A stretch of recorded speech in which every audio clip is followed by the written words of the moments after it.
Hey folks, Mav's dad here with another watch review. It's been a couple weeks and I'm glad to be back, and I actually brought you something really nice today. Today I have the Seiko Prospex Black Pearl model number SNE279, and I realized I had been mispronouncing Prospex. I had been pronouncing it Prospex, but it's actually pronounced Prospex as in professional specifications. So you really do learn something new every day. Anyway, what we'll do is we'll open this thing up, we'll look at the features and the functions, the build quality, and then I'll give you my overall impressions of the Seiko. All right, you're looking at just regular Seiko packaging with the white sleeve, with the blue box. Anybody that's bought a Seiko has definitely seen this before. There you go. I've always liked Seiko's watch pillows though. Really soft, really nice. And I think that's genuine pleather, by the way. Anyway, looking inside here, you get your typical Seiko documentation.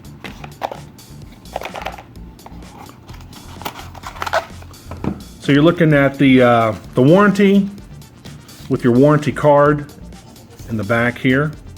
There you go. And then you have some advertising stuff, some marketing advertising stuff. And here's your actual warranty. And most times these warranties are printed in multiple different languages, which this one is. I think this is actually just English and Spanish. Most of the time these are printed in English, Spanish, French, German. So anyway, it's weird just to see it just English and Spanish. Anyway, nothing too exciting. So let's get this stuff out of the way. Let's take a look at the watch. All right, what I'll do on the left-hand side of the screen, I'll go ahead and put all the specifications. This is a solar-powered movement number V157. This is the same movement in the other Seiko solar divers, like the SSC015 that I reviewed a few months ago. Great movement, rock solid. You're looking at about 1 to 5 seconds a month accuracy, which is kind of on par for a Quartz movement. Quartzes are always going to be more accurate than any automatic out there. It's just a different technology. So you're looking at a 45 millimeter case.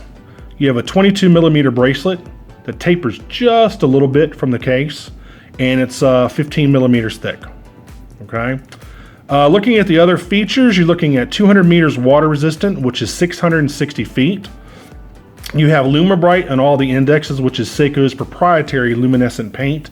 You do have a screw down crown with some nice crown guards right here, and a unidirectional bezel with some pretty nice click action on it. I mean, I've seen some tighter bezels, but not bad. The one thing I do like is the fact that it lines up perfectly with the 12 o'clock index, which is anybody seen any of my reviews realizes that's an absolute pet peeve of mine. If that little 12 o'clock pip doesn't line up with the 12 o'clock index, drives me crazy. You're looking at a Hardlex crystal. That's Seiko's proprietary crystal they use on just about, I would say, 99% of all their watches, unless you go up into a higher end. And then you also have the bracelet here, which is your standard Seiko bracelet, and it has a dive extension, which all Seiko dive watches have. And I'll show you how that works real easily. You just take it down here, pop it out. The bracelet expands, I think that's about 1 inch to fit over a wetsuit.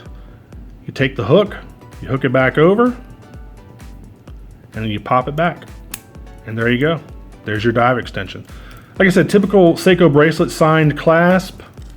You have brushed and matte finishes. And of course you have your 4 micro adjustments right there. And these normally fit me right out of the box, and I'll show you, and I'll bet you this one will do the same thing. Let me try this thing on, because I know a lot of people get a little irritated if I don't try it on. And as usual, right out of the box, watch fits me. Fits me great. It has some nice wrist presence. It's really hefty, really beefy. It doesn't sit too tall on the wrist, so if you're a desk jockey, it's not going to interfere with your cuffs too bad. I mean, it's got some presence to it, definitely. So, it's not really my style of watch. I think it's really the bezel that I'm just not crazy about. I don't like that Stargate looking bezel. I like also to look more of like a tool watch, where you have the actual between 12 and 3, the 15-minute dive mark, where that's actually It's made more prominent. Here, there's nothing done about that. It's just the bezel is the exact same all the way around. So, you know, again, not really my style, but not an ugly watch, just not, you know, just doesn't really do anything to me or for me. Anyway, so there you go. There it is on the wrist. Let's look at the face of the watch in a little more detail. All right.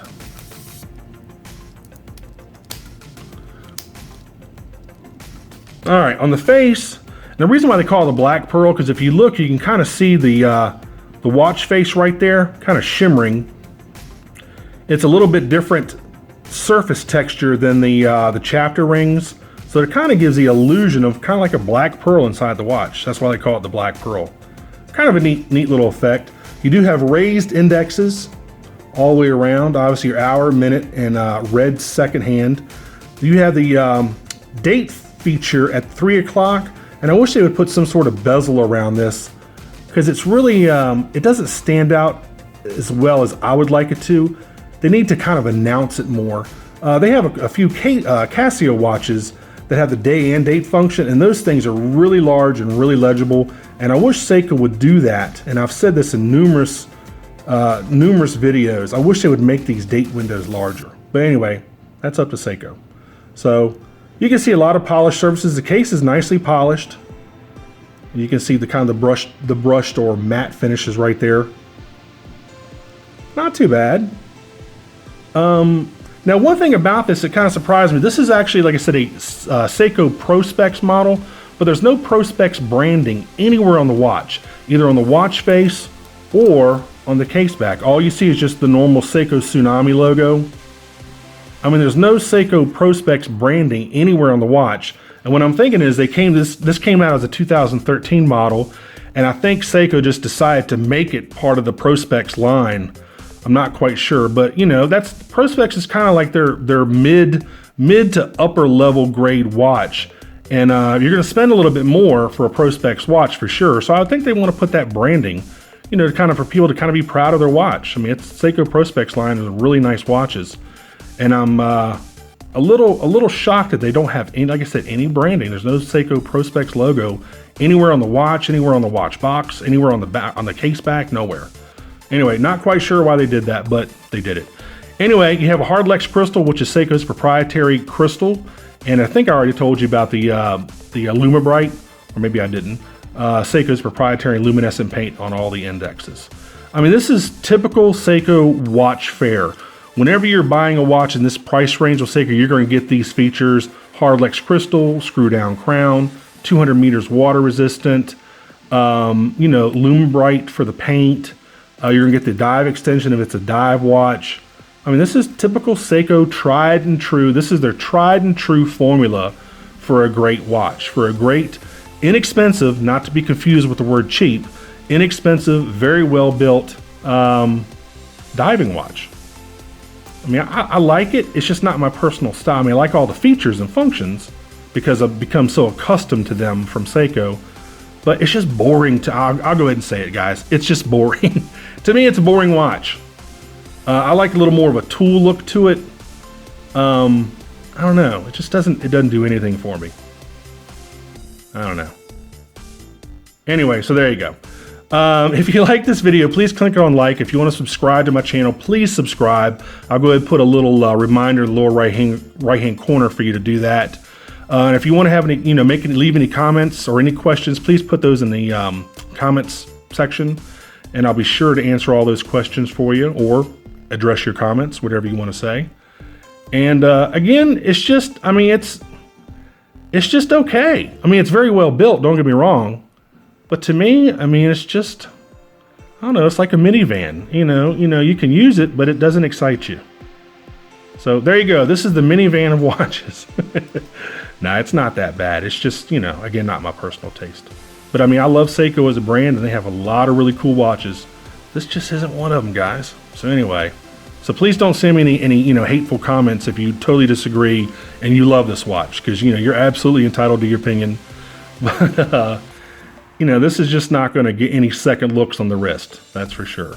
And, you know, if you're going to spend, you know, a decent amount of money, you know, for a watch, you want some, you want some wrist presence too. And unfortunately, this just doesn't do it. Anyway, guys, here we go again. This is the Seiko Prospex Black Pearl SNE279. And if you like it, go out there and get one. I'll put a link in the comments section. You can get it on Amazon for about 150 bucks right now. And that's the only place I recommend getting any of these watches. Amazon's just, their prices, this was supposed to be delivered Thursday, and today is Tuesday. So there you go. I mean, you just can't beat Amazon for prices and shipping and all that stuff. So there you go, guys. Once again, Seiko Prospex Black Pearl SNE279. Until the next review, take care. Bye-bye.